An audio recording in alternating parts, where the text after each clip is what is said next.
Hello everyone, I welcome you all. This is Monica Khurana, your English companion for class 12. Today we are going to start chapter number 3, Deep Water from Flamingo. Deep Water is one of my favorite chapter, as per other chapters, जितने भी chapters given हैं उन सब में से deep water में एक discussion है, एक डिस्क्रिप्शन है एक पर्सन के एफर्ट्स का, और दूसरी चीज जो इसमें सबसे इम्पोर्टेंट दिखती है, बहुत छोटे छोटे एस्पेक्ट्स पे उन्होंने काफी चीजों को टच किया है विलियम डगलस ने, रियल लाइफ एनकाउंटर है, और सबसे बड़ी चीज का आंसर उन्होंने इसमें दिया है। आज आप हम सब कोई भी लाइफ में कुछ भी नहीं कर पाता या अपने ड्रीम्स को फुलफिल नहीं कर पाता, कहीं डाउन बीनीथ द लाइन एक चीज है जिसका नाम है फेयर, और उस फेयर को कैसे ओवरकम करना है वो इंसान तो बिल्कुल नहीं बता सकता आपको जिसकी जिंदगी में कोई डर ना हो। तो डरना बुरी बात नहीं है, बुरी बात यह है कि हम डर के आगे हार जाएं, और ऐसा ही एक फेयर डेवलप हुआ इस राइटर में, विलियम डगलस में, और कैसे उन्होंने इसको ओवरकम किया, ये स्टोरी है हमारी डीप वाटर। हर इंसान के अंदर कोई ना कोई डर है। यूजुअली तो जब हम क्लास में ये चैप्टर लेते हैं तो हमारी पहली क्लास तो सब बच्चों के साथ यही डिस्कशन करने में निकलती है कि आपका फियर क्या है, बताओ क्यों लगता है, उस समय में आपके अंदर कैसा फील आता है, या आप क्या सोचते हो कि क्यों डर रहे हैं। हम फोबियाज पे हम बहुत रिसर्च कराते हैं, फिर उस पर डिस्कशन कराते हैं। तो यूजुअली डीप वाटर मेरी क्लास में तो 5 से 6 क्लासेस 1 आवर की ले जाता है, अलॉन्ग विद डिस्कशंस, और उसके बाद क्वेश्चन आंसर्स होते हैं। और विलियम डगलस बहुत क्लियरली यहाँ पर एक बात कहते हैं कि मेरी राइटिंग या मेरे एक्सपीरियंस या मेरा ये डिस्क्रिप्शन किसी के लिए तब तक मैटर नहीं करेगा जब तक उसने अपनी लाइफ में कोई भी फियर नहीं देखा है। अगर एक पर्सन अपनी लाइफ में फ्री है हर चीज को लेकर, या इनके जैसा फियर फैक्टर नहीं है, या कुछ भी ऐसी प्रॉब्लम है, तो अगर उसने कोई चीज फील ही नहीं की, या वो फियर है लेकिन एक्सेप्ट ही ना करे, या वो सरेंडर कर चुका है फियर को, तो वो इनके एक्सपीरियंस को कभी अप्रिशिएट नहीं कर सकता। And most probably I always say कि do not study for marks. 12th के जितने चैप्टर्स हैं ना, उनमें इतनी जबरदस्त वैल्यूज हैं। अगर आप वैल्यूज को भी ग्रैब कर लो तो ये आपकी लाइफस्टाइल चेंज कर देता है। ये हैं 12th के चैप्टर्स, और उनमें से deep water my all time favourite chapter. Let's discuss कि है क्या इसके अंदर। William Douglas, author, 1898 to 1980.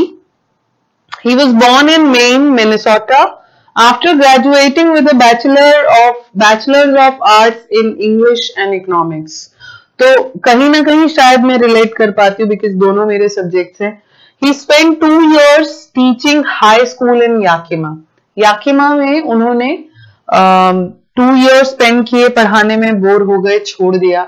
Mister William Douglas की पर्सनालिटी ऐसी बिल्कुल भी नहीं थी कि सोशल ओपिनियंस के चलते एक ही चीज में स्टक है, या लोगों की ओपिनियंस के चलते मैंने अगर ये छोड़ दिया फिर क्या करूंगा, आगे क्या करूंगा, कैसे जाऊंगा, अपने आप को चैलेंजेस देते रहते थे, अपने आप के साथ एक्सपेरिमेंट्स करते रहते थे।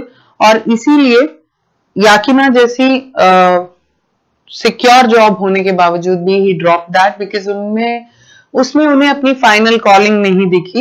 ही got tired of this and decided to pursue a legal career. तो कोई भी टाइम लेट नहीं है किसी चीज के लिए। उसके बाद इन्होंने डिसाइड किया लॉ करने का। He met Franklin D. Roosevelt at Yale and became an advisor and friend to the president. और इनके वो प्रेसिडेंट के फ्रेंड भी रहे और एडवाइजर भी रहे। Douglas was a leading advocate of individual rights. और डगलस ने शुरू से ही बहुत इंडिविजुअल राइट्स को लेकर बात करी है।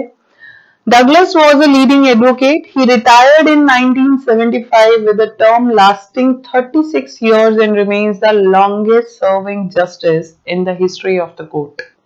और सबसे लंबा टेन्योर काम करने वाले पर्सन रहे हैं, ये उनके नाम पे रिकॉर्ड रहा है। ये जो एक्सर्प्ट है आप जो पढ़ने जा रहे हैं, this is an excerpt. Excerpt is basically, जैसा हमने लॉ स्प्रिंग में भी बताया, कि पूरे उसमें से कुछ पोर्शन आपको पढ़ने के लिए दिया जाता है। तो पूरा आप विलियम डगलस की लाइफ को पूरा स्टडी नहीं कर रहे हैं इसमें, इसीलिए कुछ बातें इसमें अनआंसर्ड रह जाएंगी, but I will make sure कि वो आंसर्स पूरे हो पाए। वो इन्होंने एक बुक लिखी of men and mountains. Of men and mountains का पार्ट है ये। It reveals how as a young boy William Douglas nearly drowned in a swimming pool. इस बुक में उन्होंने ये डिस्क्राइब किया है, और ये पर्टिकुलरली इस एक्सर्प्ट में, कि कैसे जब वो एक यंग बॉय थे, छोटे थे, तो किस तरह से ऑलमोस्ट डूबते डूबते बचे स्विमिंग पूल में से।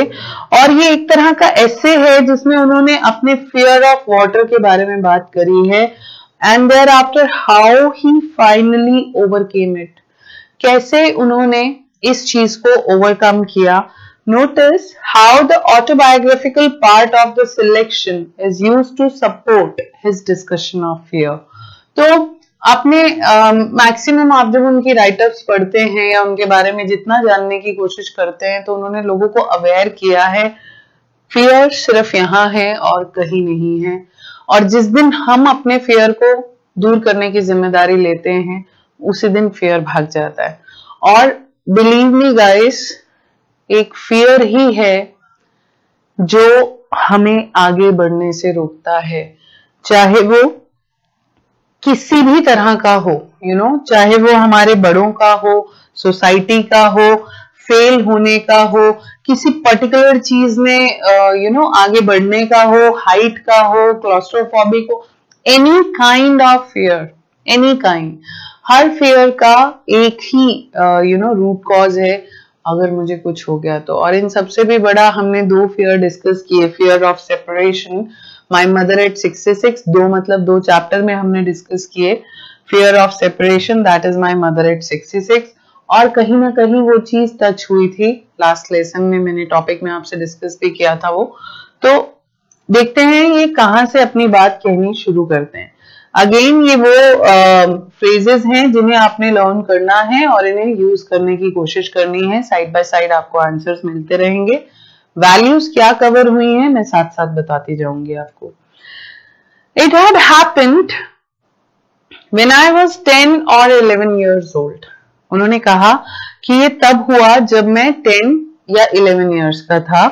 यहाँ पे 2 इंसिडेंट हुए हैं, एक का नाम मिस एडवेंचर रखा गया है और एक का नाम जो है वो पास्ट टाइम जो इनका जो इनके साथ हुआ वो आपको मैं यहाँ पे बताऊंगी और क्या रहा वो। Let's see that. अभी जो ये बात कर रहे हैं वो 10 to 11 years old जब ये थे तब की बात कर रहे हैं। I had decided to learn to swim. इन्होंने कहा करीब 10-11 साल का रहा होगा तो मेरे मन में आया मुझे स्विमिंग सीखनी है। There was a pool at the YMCA in Yakima। YMCA के बारे में आप लोग काफी कुछ जानते होंगे और स्पोर्ट्स रिलेटेड एक्टिविटीज के बारे में मैं इतना ही बता सकती हूँ आपको कि जो भी ओलंपिक्स के लिए जो स्पोर्ट्स पर्सन निकलता है वो जनरली यहीं से निकलते हैं और हर कंट्री में YMCA की ब्रांचेस आपको मिलेंगी। तो ये याकिमा में है, that offered exactly the opportunity. तो यहाँ पर कौन सी अपॉर्चुनिटी ऑफर की जा रही है, दैट इज स्विम। ठीक है। The Yakima river was treacherous. और याकिमा रिवर जो थी वो बहुत ट्रेचरस थी, मीनिंग डेंजरस, यानी वहां पर जाकर कोई वापस आता हुआ देखा नहीं। इतनी ट्रेचरस कि हर समय बस उसमें लहरें उफन ही रही हैं। Mother continually warned against it and kept fresh in my mind the details of each drowning in the river। अब मदर जो थी इन्हें अक्सर वार्न करती रहती थी और इनके दिमाग में kept fresh in my mind details of each drowning in the river। अब हर समय इनकी मम्मा इन्हें आज ये डूब गया वहां, आज वो डूब गया वहां। सबसे पहला डर डालने वाले कौन है, हमारे पेरेंट्स। ऐसा नहीं है सब, मोस्ट ऑफ द पेरेंट्स कुछ इसलिए डालते हैं कि बच्चा ज्यादा तंग ना करे, कुछ इसलिए डालते हैं कि शायद वो कुछ ऐसा ट्राई ना करे जिससे वो हमेशा के लिए दूर हो जाए, कुछ ऐसा डर डालते हैं कि ताकि वो अपने पर्सनल टाइम निकाल सकें, डिफरेंट डिफरेंट मोटिव्स हैं लोगों के डर डालने के पीछे। शायद आप सो जाएं आराम से, अपने बचपन के डर देख सकते हैं। लेकिन कामयाब पेरेंट वही है जो बच्चे को समझाते हुए बिना किसी डर के उसको लाइफ में जीना सिखाए। अगर आज हम अपने बच्चों को डर दे रहे हैं तो हम तो उनको जिंदगी भर के लिए मेंटली हैंडीकैप कर रहे हैं। उनका एक ऐसा मेंटल मसल है जो हम हमेशा के लिए ब्लॉक करके रख देंगे, और वो बच्चा शायद अच्छे लेवल पे कुछ बने भी, लेकिन वो उससे भी कहीं और बेहतर लेवल पे हो सकते थे अगर वो डर ना डाले जाते उनमें। ऐसा नहीं है कि मदर ने जानबूझ के, मतलब ठीक है जानबूझ के, मैंने अभी आपसे कहा कि होते हैं, लेकिन पेरेंट्स स्पेशली मदर जिनके साथ आपका टाइम ज्यादा बीतता है, हमें ये इंश्योर करते रहना चाहिए कि हमारे कोई भी शब्द हमारे बच्चे के लिए एक स्ट्रेस का काम ना करें। ये बहुत जिम्मेदारी वाली बात है। अब आप लोग सुन रहे हैं तो उसमें हम इस वैल्यू को क्यों डिस्कस कर रहे हैं। वैल्यू ऑफ पेरेंटिंग भी है क्योंकि नॉवेल से लिया हुआ एक सर्ट है। आप जो है अपने यंग वंस के लिए, लाइक अपने ब्रदर सिस्टर कजिन्स और अपने नेफ्यू नीस, इन सब के लिए आप लोग भी फिर वही सीखते हैं, वही करते हैं। उनको चुप कराने के लिए कोई फालतू डर डालेंगे, कुछ करेंगे, तो एटलीस्ट आप लोग वो चीजें स्टॉप कर सकते हैं। But the YMCA pool was safe. अब मम्मा ने बोल दिया हाँ YMCA पूल सेफ है क्योंकि वो पूल है, वहां पे आपने स्विमिंग सीखनी है, कोचेज आर अवेलेबल, वहां तो डूबने का कोई खतरा ही नहीं है, तो मैं जाऊंगा वहां पर। अब इतनी सी बातों से तो लग ही रहा है कि इतना क्या सोचना, अगर आप स्विमिंग सीखने जा रहे हो, मैं डूब गया तो मतलब आप नेगेटिव सोच क्यों रहे हो कि मुझे ये हो गया या वो हो गया। तो आप तो वहां फोकस करिए जो आप करने जाना चाहते हैं, व्हाट इज दैट, स्विमिंग। लेकिन क्यों, आपको पता चलेगा क्यों वो फोकस कर रहे हैं नेगेटिव पे। It was only 2 or 3 feet deep at the shallow end and while it was 9 feet deep at the other। तो क्वेश्चन आपको यहां पर पूछा जाता है कि why YMCA pool was safe। Question number 1, क्यों था YMCA pool safe? According to him, because it was only 2 or 3 feet deep at the shallow end। shallow मतलब जिस तरफ से कम गहरा होता है, and it was 9 feet deep at the other end। the drop was gradual, meaning ये चीज तो है कि किसी को कुछ नहीं होने वाला। अब इसने खुशी खुशी I got a pair of water wings and went to the pool। इसने water wings के पैर लिए और चला गया वहां पे सीखने के लिए। I hated to walk naked into the pool। अब यहाँ पे आपको मैप दे रखा है, आप बुक में देख सकते हैं वो। और इन्होंने यहाँ पे क्या कहा कि मुझे जो था नेकेड पूल में जाना बहुत बहुत बहुत बुरा लगता था, and show my skinny legs. ठीक है, इस चीज के चलते, because he was too skinny, तो he hated to walk naked, but I subdued my pride and did it. लेकिन मैंने अपने प्राइड को सबड्यूड किया और चला गया। तो सबड्यूड का मीनिंग क्या है यहाँ पर? ओवर पावर्ड, कि मैंने अपना ये प्राइड को ओवर पावर किया और मैं चला गया। अब यहाँ पर 2 वैल्यूज हैं बेटा। सबसे पहली चीज, मैं जाना नहीं चाहता पूल में क्योंकि मैं बहुत स्किनी हूं। ये चीज ये बताती है कि वो कहीं ना कहीं एक इंफीरियोरिटी कॉम्प्लेक्स था। लेकिन दूसरी चीज क्या है कि उस प्राइड को मैंने अपने आगे नहीं आने दिया। तो ये प्राइड जो है, क्या वाकई उनका प्राइड था? ये सार्केस्टिक रिमार्क है, एक टोंट करते हुए उसको प्राइड कहा है, ऑपोजिट मैनर में कहा है। ये नहीं, वो उनका प्राइड नहीं था, वो उनका एक इंफीरियोरिटी कॉम्प्लेक्स था। ओवर पावर माई प्राइड, यहां से ये पता चलता है कि सेल्फ कंट्रोल कितना जबरदस्त था। क्या पता चलता है यहां से? कि सेल्फ कंट्रोल कितना जबरदस्त था उन्हें। और I subdued my pride, wait a minute, and did it। तो यहां पर उनका ये सेल्फ कंट्रोल बताया गया है। क्यों गायब हो रहा है ये?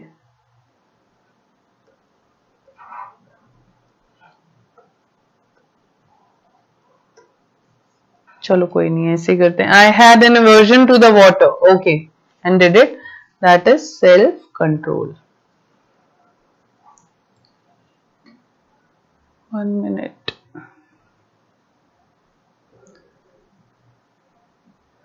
Okay, what is next line? From the beginning.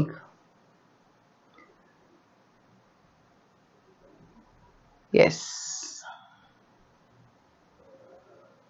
ठीक है. So from the beginning, however, I had an aversion. तो यहां तो सेल्फ कंट्रोल हमें दिख रहा है. अब बिगिनिंग से ही, बिगिनिंग मतलब शुरू से इनकी लाइफ में इनको ना एवर्जन है. एवर्जन का मीनिंग क्या है यहाँ पर? हिचकिचाहट, हेजिटेशन, किसी चीज को ना करने, मतलब करते हुए घबराना, थोड़ा सा एक नेगेटिविटी आती है कि नहीं मुझे ये नहीं करना है. सो मैं यहाँ लिख देती हूँ, this is aversion is reluctance, या आपका रिलक्टेंस के साथ साथ hesitation, right. Aversion to the water when I was in it. This started when I was 3 or 4 year old. तो एवर्जन जब डेवलप हुआ ये तब की बात है जब ये 3 या 4 साल के थे. कहानी फ्लैशबैक में चलेगी अब यहाँ से, और फ्लैशबैक में क्या हुआ, लेट्स रीड दैट. 3 और 4 year old, यानी कि अगर क्वेश्चन ये आता है कि हाउ ही गॉट एवर्जन, उनके लाइफ में पानी को लेकर एवर्जन कहाँ से आया, वहां पर आपने ये आंसर लिखना है जो हम पढ़ने जा रहे हैं. So this started when I was 3 or 4 year old and father took me to the beach in California. पापा मुझे कैलिफोर्निया ले गए बीच में, और बाहर की कंट्री में तो जनरली यही घूमने की जगह है, और बाहर किसी भी यूरोपियन कंट्री है, यहाँ अमेरिका का है ये स्टोरी, तो पानी से रिलेटेड आपको फियर तो होना ही नहीं चाहिए, वरना आप सरवाइव नहीं कर पाएंगे. ज्यादा माउंटेन से रिलेटेड है चीजें या पानी से रिलेटेड है, इसलिए भी इनकी लाइफ में ये फियर को डिस्कस करना, उसे खत्म करना, फर्दर लोगों को बताना बहुत इंपॉर्टेंट है. So he and I stood together in the surf. Surf you all know क्या होता है सर्फ, कि ये सर्फिंग कर रहे थे, लहरों में खड़े हुए हैं, और पापा और ये साथ साथ खड़े हैं. ठीक है, ये कितने साल के हैं? 3 और 4 years old. कहां गए? Beach in California. I was buried in water. एकदम से क्या हुआ? येट, ध्यान दो यहां पर उन्होंने येट टर्म लिखा है. पापा के साथ खड़ा था सर्फिंग में, येट, फिर भी, तब भी, न जाने कैसे waves knocked me down and swept over me. लहरें आई न जाने कहां से, उन्होंने मुझे गिरा दिया और मुझे बहाकर ले गई. I was buried in water. एक तरह से मैं पानी में बिल्कुल बरी हो गया. My breath was gone. I was frightened. बहुत डर गया एकदम से. Father laughed. Father laughed. But there was terror in my heart at the overpowering force of the waves. 3-4 साल का बच्चा पापा के साथ खड़ा है, गया पानी, ऊपर से वेव्स आई, एकदम से वो गिर गया और उसको लगा ओहो मैं तो गया, मुझे सांस नहीं आ रही है, मैं डर गया वो बहुत ज्यादा. और उसने दूर खड़े देखा कि दूर कितना, पास ही तो थे, पास पास खड़े हैं, तो इसने देखा कि आई हंग ऑन टू हिम, ये उनके साथी तो था जिस समय वेव्स के जोर से ये गिरे, कि पापा हंस रहे हैं. अब देखो यहाँ पे 2 बातें हैं. Attitude of father is right. Why? क्योंकि पापा को पता है कोई इतनी बड़ी बात नहीं है कि बच्चा डूब जाएगा. तो कई बार कुछ बड़े आपको कंफर्टेबल फील कराने के लिए ऐसा बिहेव करते हैं. जैसे आप छोटे होगे तो ओ अरे अरे कोई बात नहीं, कीड़ी मर गई, कीड़ी मर गई, इस तरह से कहते हुए, यार ये देखो वहां किसी को लग तो नहीं गया, ऐसा कहते हुए.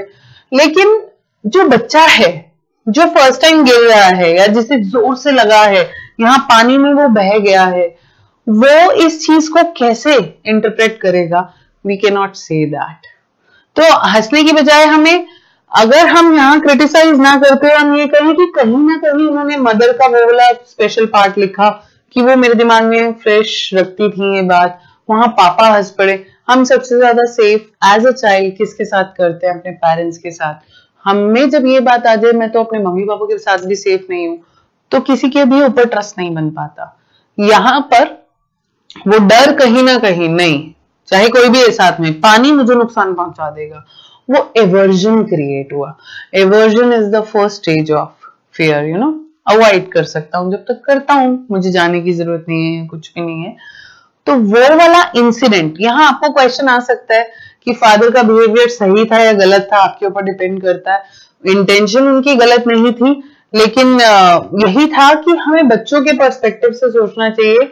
बीइंग एन एल्डर हमें ये पता है कि what is right, what is wrong, कहाँ डेंजर है कहाँ नहीं। लेकिन being a child when you are new to world, you do not know हो क्या रहा है, कहाँ हो रहा है, कब हो रहा है, कैसे हो रहा है। तो इन चीजों को रिलेट करके आप आंसर लिख सकते हैं। My introduction to the YMCA swimming pool revived unpleasant memories and stirred childish fear. तो यहाँ पर हमें वो आंसर मिला। इन्होंने कहा कि वो इंसिडेंट ने, एक तो इनकी लाइफ का अनप्लेजेंट मेमोरी था, दूसरा कहीं ना कहीं इनका चाइल्डिश फियर था। जब ये पूल में पहुंचे, अब ये प्रेजेंट में आ गए हैं, यानी कि पूल अब ये देख रहे हैं, तो वहां पर आते ही इन्होंने वो वाला इंसिडेंट याद आ गया। तो वो इंसिडेंट का भी इन पे इम्पैक्ट है। But in a little while I gathered confidence, I paddled with my new water wings, watching the other boys and trying to learn by aping them. तो मैं दूसरे लड़कों को देखता था और कोशिश करता था एपिंग, उन्हें देख देख के जैसे वो कर रहे हैं वैसा ही करने की। I did this 2 or 3 times on different days and was just beginning to feel at ease in the water when the misadventure happened. ठीक है, अब जो क्वेश्चन है आपका वो ये बनता है, मिस एडवेंचर क्या था? ये है हमारा क्वेश्चन नंबर 3 और वो मिस एडवेंचर अब हम यहाँ पे डिस्कस करेंगे, right? I went to the pool when no one else was there. The place was quiet, water was still, and the tile bottom was as white and clean as a bathtub. इतना neat and clean pool था वो कि आप जैसे bathroom में आपका bathtub होता है क्लीन एकदम, सिमिलरली वो इतना क्लियर था, आप टाइल्ड बॉटम देख सकते थे। I was timid about going in alone, so I sat on the side of the pool to wait for others. अभी 2-3 दिन तो हुए सीखते हुए, तो अकेले जाऊं अगर कुछ हो गया फिर भी कुछ ऐसा वैसा, तो बेटर है कि मैं वेट कर लेता हूं, जब कोई और होंगे तब जाके मैं स्विमिंग कर लूंगा। ये उसके माइंड में आया, एक 10-11 साल के बच्चे के माइंड में आया। ठीक है, I had not been there long, अभी ज्यादा देर नहीं हुई होगी, wherein came a big bruiser of a boy. अचानक से न जाने कहां से एक big bruiser of a boy, एक बड़ा हर्ली बर्ली लुक वाला, एक अच्छा सा बिल्डअप वाला लड़का आया, probably 18 years old. He had thick hair on his chest. He was beautiful physical specimen with legs and arms and showed rippling muscles. Rippling muscles कौन से होते हैं? जैसे पानी में पत्थर फेंको तो रिपल्स क्रिएट हो जाते हैं ना, तो पेट पे भी वो जो रिपल्स बने होते हैं, यानी कि आपके 8 पैक एब्स। तो इतनी अच्छी बॉडी स्पेसिमेन एक पर्सन सामने से आ रहा है, आप पहले जानते हो इसमें इंफीरियोरिटी कॉम्प्लेक्स है, मैं तो स्किनी हूँ, ये है वो है, और वो ये 10-11 इयर्स का, वो 18 इयर्स का। ही येल्ड, और आते ही वो लड़का जोर से चिल्ला, hi skinny, how would you like to be ducked? और ये वो सिचुएशन है जैसे आप भाई बहन आपस में लड़ रहे हो, तो थप्पड़ मारूंगी या थप्पड़ मारूंगा, वो बाद में मारूंगा या मारूंगी निकलता है, वो पहले ही लग जाता है। तो उसने ऐसा बोलते ही, अभी बोल ही रहा होगा, उसने इसको उठाया और एकदम से पानी में टॉस कर दिया। तो hi skinny, how would you like to be ducked? उसने आके पूछा, hi skinny, how would you like to be ducked? Ducked generally गर्दन, जैसे डक्ड इन रूम में आप सिर्फ गर्दन से देख रहे हैं या सिर्फ गर्दन से पानी में डालना, लेकिन यहां पर उसने पूरा का पूरा उसे उठाया और पानी में फेंक दिया। With that he picked me up and tossed me into the deep and. और किस तरफ फेंका उसने? Deep and, that is deep water. कितना डीप था वो? 9 फीट डीप था। 10 और 11 ईयर ओल्ड है, 5 फीट से ज्यादा क्या निकला होगा अभी। और जिसको अभी कंफर्टेबली स्विम, क्या अभी उसको किकिंग करना नहीं आता, पूरी स्विमिंग टेक्निक्स नहीं पता, आप उसको डीप एंड में डाल रहे हो, तो ऑब्वियसली कोई ना कोई तो घबरा ही जाएगा। So I landed in a sitting position. अब यहां से आप ध्यान देना, एक बिग ब्रूजर टाइप बॉय आया, इसको हम दूसरे कलर से कर लेते हैं जो क्वेश्चन में आप मेंशन करेंगे। बिग ब्रूजर बॉय,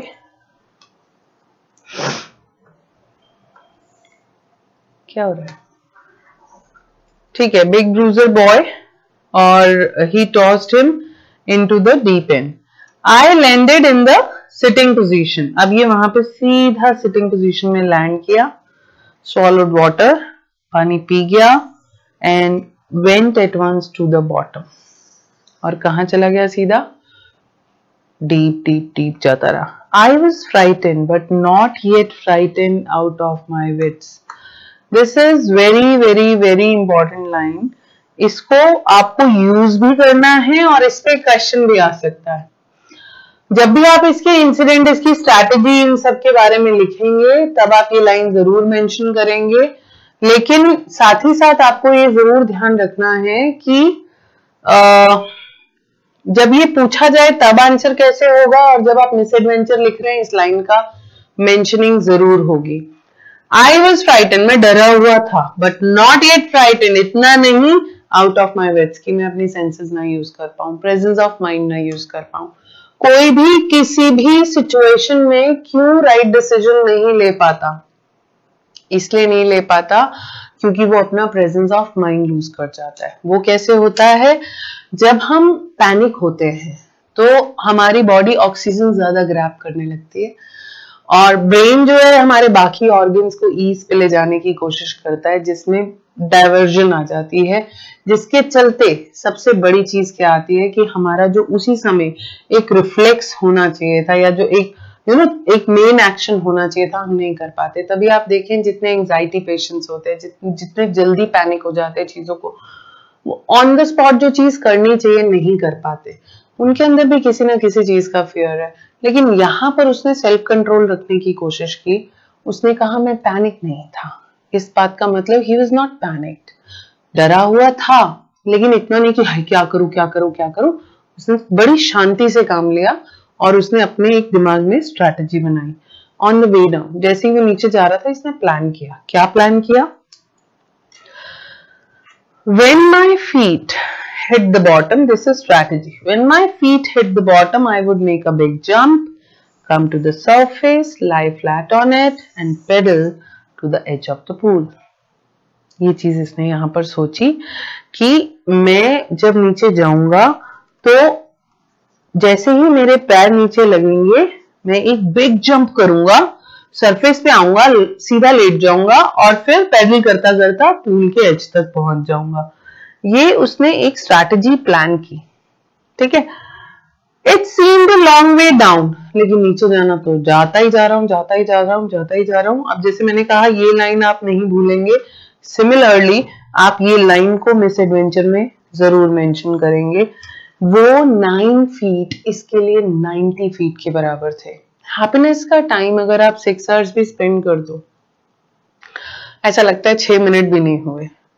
और अगर वर्स्ट मोमेंट हमारी लाइफ में कोई आता है, वहां एक दिन भी 100 साल के बराबर लगता है। इसको आप कैसे इमेजिन कर सकते हैं, आप जैसे खेलने गए हैं अपनी किसी भी फेवरेट स्पोर्ट्स को, या आपको म्यूजिक या किसी भी चीज में इंटरेस्ट है, आप गए और वहां पर आपको कितना टाइम लग गया, फ्रेंड्स के साथ बैठे कितना टाइम लग गया आपको पता ही नहीं चला, लेकिन अपने किसी जो आपका सब्जेक्ट फेवरेट नहीं है उसकी क्लास के 2 पीरियड लगातार लग जाए तो आपको लगता है आज तो पूरा स्कूल का जो पूरा टाइम था हमारा वो निकल गया।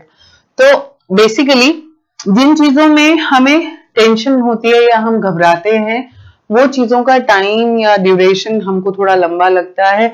सिमिलरली एक तो ये ट्रेन नहीं था, उसको 9 फीट जो थे 90 फीट की तरह लग रहे थे। कैसे बाहर आऊंगा, क्या करूंगा, प्लानिंग साथ साथ चल रही थी। Before I touch bottom my lungs were ready to burst, पानी स्वॉलो कर चुका था ये, इसलिए ऐसे थे जैसे लंग्स फट जाएंगे। But when my feet hit bottom I summoned all my strength and made what I thought was a great spring upwards. अब इसने सोचा था कि मेरे पैर जैसे ही लगेंगे मैं ऊपर की तरफ कूदूंगा, और जैसे हम ग्राउंड पे करते हैं वैसे ही मैं जंप करके आऊंगा, लेकिन ग्रेविटेशनल फोर्स भी तो है जो नीचे की तरफ खींचेगा पानी में। I imagine I would bob to the surface like a कॉक। इसने सोचा था कि मैं शायद सरफेस पे आऊं, जैसे आप I would bob to the surface like a cork, जैसे आप कॉर्क वाली बॉटल खोलते हो तो कैसे उछल के वो जाता है। Instead I came up slowly. जो सोचा था वो हुआ ही नहीं, ये तो बिल्कुल ऑपोजिट हो गया। अब मैं अपनी स्ट्रैटेजी कैसे चलाऊं? अब आपको लॉन्ग क्वेश्चन भी यहाँ तैयार करना है। हमारा एक क्वेश्चन आता है कि इसके कितने अटेम्प्ट थे, मैं लास्ट में रिकॉल करा दूंगी। ये इनका फर्स्ट अटेम्प्ट था। फर्स्ट अटेम्प्ट में क्या क्या चीजें हैं? 9 फीट 90 के बराबर लग रहे हैं, lungs were ready to burst, और सोचा इन्होंने कि मैं सरफेस पे एक ग्रेट जंप लूंगा, लेकिन नहीं कर पाए। I open my eyes and saw nothing. आंखें खोली, कुछ भी नहीं था। Water, water that had a dirty yellow tinge into it. पानी जिसमें एक डर्टी येलो टाइंज थी। अब उस समय वो फ्राइटेंड तो नहीं था, फ्राइटेंड था, इतना नहीं था कि अपने प्रेजेंस ऑफ माइंड को यूज ना करे। बहुत स्कूल में येलो टाइंज को पता है क्या लिखवा देते कि सनरेज आ रही होंगी या ऊपर शेडो का रिफ्लेक्शन होके आ रहा होगा। नहीं, कहीं कहीं क्या बोल देते हैं कि जो पूल था वो गंदा था। जबकि आपने अभी पेज पलट के देखो, आपने अभी क्या रीड किया है? जब वो बैठा था तो वो यही एडमायर कर रहा था कि कितना नीट एंड क्लीन टब है। तो दिस इज रॉन्ग, आप ये नहीं लिखेंगे। डर्टी येलो टाइम जो है that is signifying it's losing control over urinary system, या नर्वस सिस्टम से जो इसका कंट्रोल हट रहा था, घबराहट में जो यूरिन पास हो गया हो, इट सिग्निफाइज दैट। तो वहां पर वो डर्टी येलो टाइंज है, राइट। सो उसको ये लगा कि वो पानी में जब इसने देखा तो ही ग्रू पैनिक की फर्स्ट अटेम्प्ट में। अब ये जब कोशिश कर रहा है बचने की तो ये पैनिक हो गया बहुत ज्यादा कि कुछ गड़बड़ है बॉस, मैं नहीं कर पाऊंगा, अब क्या करूं, मैंने तो जो सोचा था वो हुआ नहीं। I reached up as if to grab a rope. ऊपर पहुंचा किसी तरह, मेरे हाथ में कोई रस्सी आ जाए, नहीं आई। My hands clutched only at water. मेरे हाथ बार बार जाते और हाथों में क्या आता? कोई रोप नहीं आती, सिर्फ पानी। I was suffocating. अब वो पैनिक भी हो गया, सफोकेटिंग भी फील कर रहा है। I tried to yell but no sound came out. चिल्लाने की सोची लेकिन आवाज ही नहीं बाहर आ पा रही थी। Then my eyes and nose came out of the water but not my mouth. अब इतना पोर्शन पानी से बाहर आया, माउथ आया नहीं, पानी और स्वेलो हो गया। I flailed at the surface of water. किसी तरह सरफेस ऑफ वाटर पे वो कोशिश करने लगा। Swallowed and choked. जितनी कोशिश करता उतना ही पानी स्वेलो करता, उतना ही चोक हो जाता उसका सिस्टम सारा, और वो नहीं बाहर आ पा रहा था। I tried to bring my legs up. मैंने कोशिश करी टांगे ऊपर ले आता हूँ, लेकिन नहीं ला पाया। पानी ज्यादा से ज्यादा स्वेलो कर लिया, चोकिंग पोजीशन हो गई। लेग्स ऊपर लाने की कोशिश की, लेकिन वो तो ऐसे थी जैसे कि डेड वेट उसके साथ टंगा हो, जैसे किसी ने पत्थर बांध दिया हो, पैरालाइज्ड हो, चल ही नहीं सकती पानी के अंदर। A great force was pulling me under. कोई बहुत फोर्स तगड़ा मुझे नीचे की तरफ खींच रहा था। आप लोग सब जानते हैं कि वो फोर्स क्या है। I screamed but only the water heard me. Sound proof है, बाहर आवाजें कहाँ आ रही हैं उससे, और पानी से बाहर कौन सुने। वैसे ही कोई भी पूल में था नहीं वहां पे आसपास। I had started on the long journey back to the bottom of the pool. तो फर्स्ट अटेम्प्ट बड़ा बेकार हुआ। जैसा सोचा था स्ट्रैटेजी वर्क नहीं करी, और थोड़ा सा पैनिकी हो गया। पैनिकी होने के साथ साथ यहाँ पे देखो फर्स्ट अटेम्प्ट में those 9 feet were more like 90। ये लाइन आनी बहुत जरूरी है। मैं फिर पॉइंट लिख रही हूँ, आपने वहां पॉइंट्स में नहीं लिखना, ये पॉइंट सारे आने चाहिए।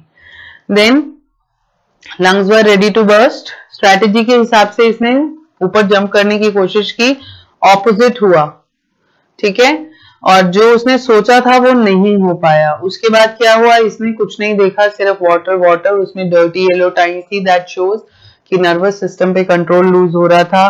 पैनिक फील करने लगा, सफोकेटिंग फील करने लगा। बहुत चिल्लाने की कोशिश की लेकिन कोई साउंड बाहर नहीं आया। सरफेस तक फ्लेल करता हुआ गया, पानी स्वलो कर गया, चोकिंग फील करने लगा। लेग्स ऊपर करने की कोशिश की, वो पैरालाइज लग रही थी इसको, रिजिड, और एक ग्रेट फोर्स इसको नीचे की तरफ खींच रहा था। कोई भी इसकी आवाज को नहीं सुन पा रहा था और तब वापस जाना शुरू हो गया नीचे। तो फर्स्ट अटेम्प्ट में ये 10 इंसिडेंट उसके साथ हुए जब वो पानी से बचने की कोशिश कर रहा था। Now comes second attempt to come out of the water. अब वो सेकेंड अटेम्प्ट क्या है, let's read that. I struck at the water as I went down, expending my strength as one in a nightmare fights an irresistible force. उसने इस efforts को एक nightmare से compare किया है।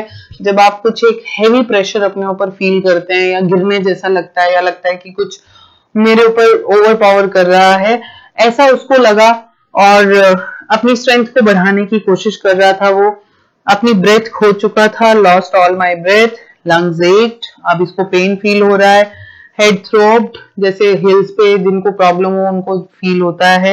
आई वॉज गेटिंग डिजी, एकदम चक्कर आने और वॉमिट जैसा गिडीनेस था। But I remember the strategy, I would spring from the bottom of the pool and come like a cork to the surface. लेकिन उसे स्ट्रैटेजी याद थी कि मुझे वैसे ही करना है, जंप करना है, बाहर आना है, ऊपर जाना है और पार हो जाना है। I would lie flat on the water, strike out with my arms and thrash with my legs. अब जोर जोर से अपनी टांगे चलाऊंगा, then I would get to the edge of the pool and be safe.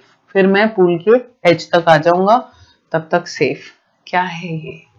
Hope. वो एक उम्मीद थी कि मैं बच जाऊंगा, मुझे कुछ भी नहीं होगा। तो ये चीज जो है कि मैं इस तरह से करूंगा और एज ऑफ द पूल तक वापस आ जाऊंगा, ये एक होप थी। इंसान की लाइफ में एंड तक होप रहती है, जिसके चलते वो कुछ ना कुछ करते रहता है। क्या मीनिंग है होप का? HOPE। अगर मैं इसको एक फुल फॉर्म दूं, एक्रोनिम मानूं, तो this is hold on, pain ends. तो कहीं ना कहीं एक इंसान जो बिल्कुल डेथ के नजदीक होता है, वो अपने सारे एफर्ट्स डालता है अपने आप को बचाने के लिए, और उससे भी एक होप थी, उसने फिर से उस पर वर्कआउट करने की कोशिश की, but nothing happened. He went down down down endlessly, he opened his eyes, nothing but water with a yellow glow, dark water that one could not see through. See through मतलब अभी तो बड़ा clear water था, tiled bottom था, अभी तो dirty dirty yellow tiles आई थी, लेकिन अब तो मैं देख भी नहीं पा रहा हूँ। क्यों? क्योंकि अब आंखों के आगे अंधेरा आने लग गया है, क्योंकि अब घबराहट ज्यादा बढ़ गई है, अब मेरा जो कंट्रोल है वो मुझ पर से छूटता जा रहा है। And then sheer stark terror seized me। फिर अचानक ना जाने कहां से डीप टेरर ने मुझ पे जैसे होल्ड कर लिया। और कैसे उन्होंने इस लाइन को बताया? Terror that knows no understanding. एक ऐसा डर जो कोई अंडरस्टैंडिंग नहीं समझता। Terror that knows no control, कोई कंट्रोल नहीं। Terror that no one can understand who has not experienced it। एक ऐसा डर जिसे कोई नहीं समझ सकता जब तक कोई उसे एक्सपीरियंस ना करे। तो यस, ये चैप्टर कहीं ना कहीं ये मैसेज देता है, डू नॉट जज anyone, do not try to give advices to those people who are suffering hard by the time जो भी उनका वक्त उन्हें दिखा रहा है उसकी वजह से। डू नॉट जज other people, do not make fun of them, because only the wearer knows where the shoe pinches. पहनने वाले को पता होता है कि उसका शू उसको तंग कहाँ कर रहा है। आप उसको फालतू एडवाइस देते रहेंगे, आप मजाक बनाते रहेंगे, आप जज करते रहेंगे, लेकिन इस चीज को कोई नहीं जान सकता क्योंकि शूज किसने पहना है? किसी और ने। So only the wearer knows where the shoe pinches. Terror that no one can understand who has not experience.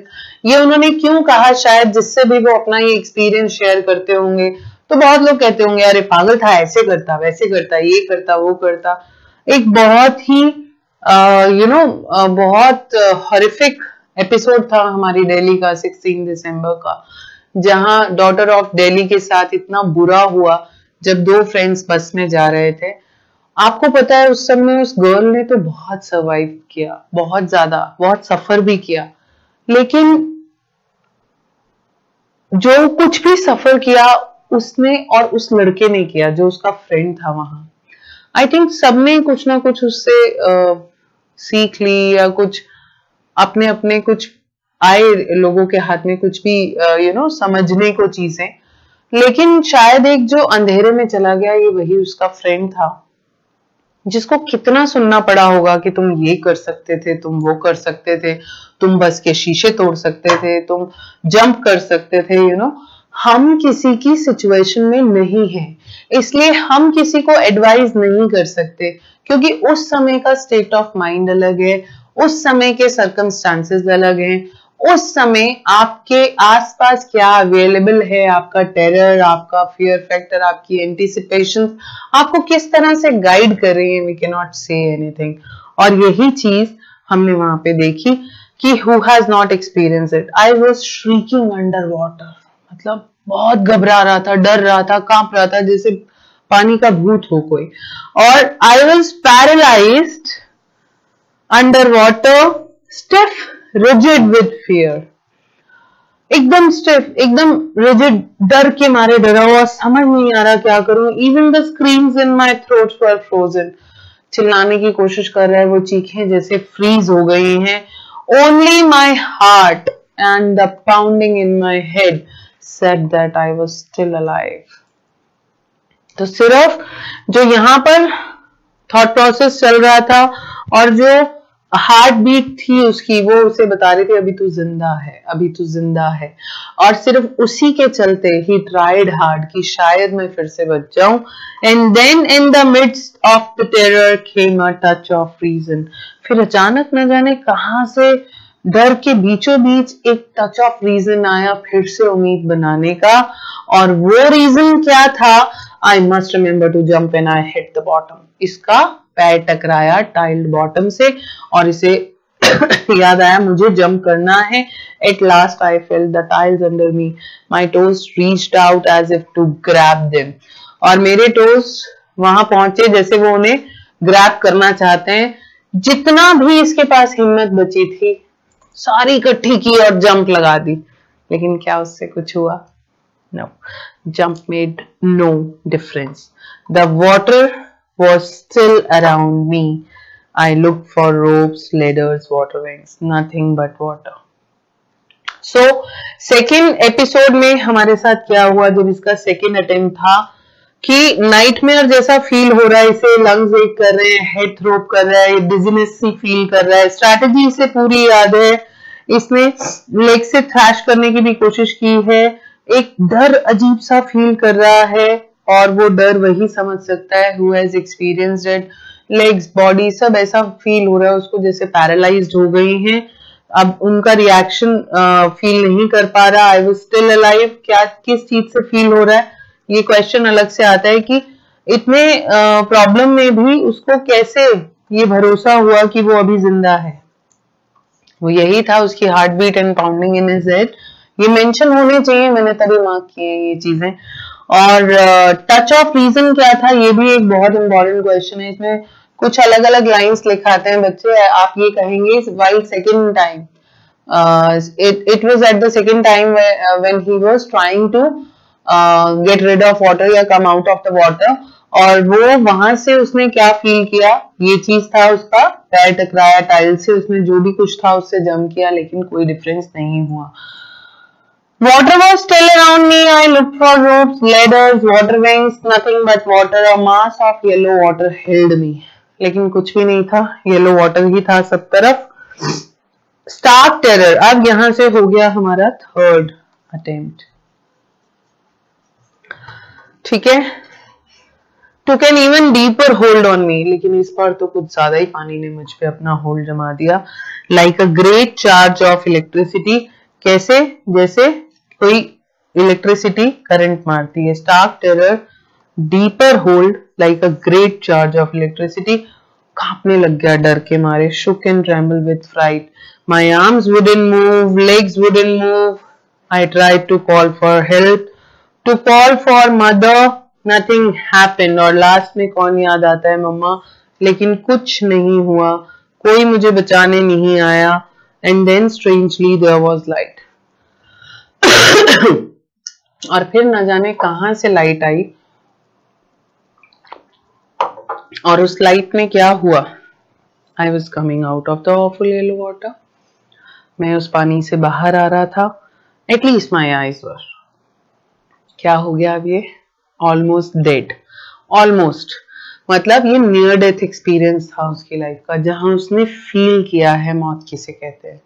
तो लाइफ जब तक है ना तभी तक स्ट्रगल चलता है, उसके बाद डेथ है तो पीस है, शांति है, किसी तरह की कोई टेंशन नहीं है। What happens after life nobody knows that। हालांकि बहुत बुक्स इस पे लिखी गई हैं, बहुत कुछ जाना गया है, लेकिन डेथ के बाद इंसान रिलैक्स हो जाता है। एक सीरीज आया करती थी डिस्कवरी चैनल पे, आई वुडंट बी अलाइव, अगर आप लोगों में से किसी ने कभी देखी हो तो उनमें नियर डेथ एक्सपीरियंसेस को डिस्कस किया जाता था।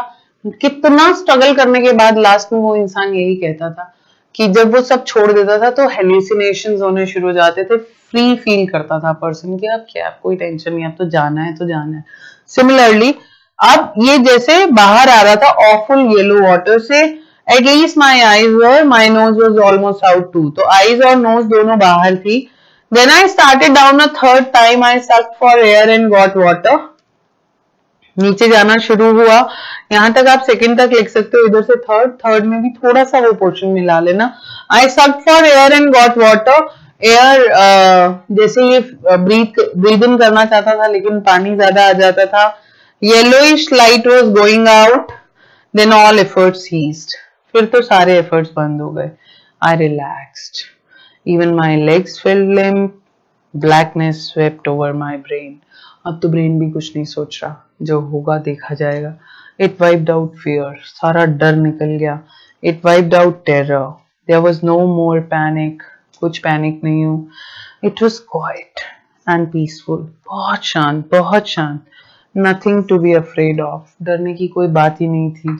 This is nice. देखो एलिप्सिस डाले हुए क्या बताया जा रहा है, जैसे कोई बेहोश हो रहा है और बेहोश होते होते रुक रुक के बोल रहा है, तो वो रुकना, पॉजेस देना, वो एलिप्सिस 3 डॉट्स को बोलते हैं। This is nice to be drowsy, to go to sleep, no need to jump, too tired to jump, इतना थक गया हूं कि अब मैं जंप कर ही नहीं सकता। It's nice to be carried gently, कितना अच्छा लग रहा है मुझे, कोई उठा के लेके जा रहा है। To float along in space, अब तो जैसे मैं स्पेस में फ्लोटिंग कर रहा हूँ, स्पेस में, मतलब कुछ है ही नहीं डर वगैरह, अब तो मेरी बॉडी रिलैक्स हो गई, बिल्कुल शांत फ्लोटिंग चल रही है। It's nice to be carried gently, tender arms around me, जैसे किसी की आर्म्स हैं, सॉफ्ट आर्म्स, उन्होंने मुझे उठा रखा है। Tender arms like mother's, now I must go to sleep. और इसे क्या लगा कि अब मुझे सो जाना चाहिए। आई क्रॉस टू ऑब्लिवियन, और ये एक ऑब्लिवियन भी क्रॉस कर गया। ऑब्लिवियन एक स्टेज होती है जहां स्टेज ऑफ फॉरगेटफुल, आप सब कुछ भूल जाते हैं, हेल्यूसिनेशन होने शुरू हो जाते हैं और ऐसा भ्रम की सिचुएशन होनी शुरू हो जाती है। जो आप सोचते हैं फिर वही दिखता है, जो आप सोचते हैं वही समझते हैं। And the curtain of life fail, और फिर जिंदगी का पर्दा गिर गया। ये थर्ड अटेम्प्ट में उसके साथ हुआ कि अब उसने अपनी तरफ से कोई एफर्ट्स डाले ही नहीं, सब कुछ स्मूथ लग रहा है, लाइफ बहुत शांत लग रही है, अब लग रहा है कि सब कुछ ठीक हो जाएगा। और यहाँ पर उसने आर्म्स जो हैं वो फील करी, अपनी मदर के जैसी आर्म्स जो उसको हेल्प कर रही हूँ। तो यहाँ पर जो क्वेश्चन तैयार होता है आपका, मैंने बताया, what is the miss adventure which William Douglas speaks about। तो मिस एडवेंचर तो वही है जो 10 to 11 ईयर ओल्ड बच्चे के साथ हुआ, जब एक हर्ली बर्ली सी लुक वाला पर्सन आके उसको पानी में फेंक देता है, और कैसे वो अपनी अटेम्प्ट लगाता है, लेकिन थर्ड अटेम्प्ट उसका फेल हो जाता है और वो बिल्कुल डूब जाता है, और ऑलमोस्ट उसको लगता है curtain of life fail, almost death, एकदम नजदीक। आप लोग गेस करने की कोशिश करना कि ये इंसिडेंट कितने टाइम का रहा होगा। आप में से जो स्विमर होंगे वो तो जान जाएंगे, हार्डली ये 2 मिनट से भी ऊपर का इंसिडेंट नहीं होगा, या 2 to 3 मिनट्स। लेकिन क्योंकि एक नॉन स्विमर के लिए इतनी देर भी सरवाइव करना बहुत मुश्किल है 9 फीट डीप के अंदर, लेकिन जो स्विमर नहीं होंगे, नॉन स्विमर्स होंगे, वो सोचेंगे शायद 10 मिनट, शायद 15 मिनट। हम लोग जनरली क्लास में पूछते हैं तो बच्चों का रिस्पॉन्स होता है हाफ एन आवर। हम कहते हैं हाफ एन आवर में पर्सन इतने भी एफर्ट्स ना डाले, पहले ही चला जाता है। तो हार्डली 2 to 3 मिनट्स का ये इंसिडेंट होगा। लेकिन उन्होंने जिस तरीके से एक्सप्लेन किया, उसको आप जज इस तरह से नहीं करेंगे कितना पका रहा है, कितना ज्यादा बोल रहे हैं। नो, उन्होंने साफ यहाँ पर मेंशन किया कि इस टेरर को वही फील कर सकता है जिसने कभी कोई भी टेरर अपनी लाइफ में देखा है। इस प्रॉब्लम को वही फील करेगा जिसने अपनी लाइफ में प्रॉब्लम देखी है। जैसा कि मैंने आपसे कहा, only the wearer knows where the shoe pinches. तो हमें किसी को जज करने का राइट नहीं है जब तक वो आपको अपनी डीप स्टेट ऑफ माइंड नहीं बताएंगे। आप कैसे समझेंगे कि उन्हें इतना तगड़ा फोबिया हो चुका है। सो जब आपको क्वेश्चन आए मिस एडवेंचर क्या हुआ, आप वो बताएंगे ऐसे फेंक दिया। फिर उनका जो सेविंग अटेम्प्ट था अपने आप को लेके, ये है जैसे what were the series of and fears that experienced when he was into the pool, what plans did he make to come out of the pool। तो ये चीज आप पूरी 3 अटेम्प्ट्स जो मैंने मार्क किए हैं, एक एक लाइन आपको उन 3 अटेम्प्ट्स को लिखना पड़ेगा। लॉन्ग क्वेश्चन आता है इस चैप्टर में से। It is very very very important.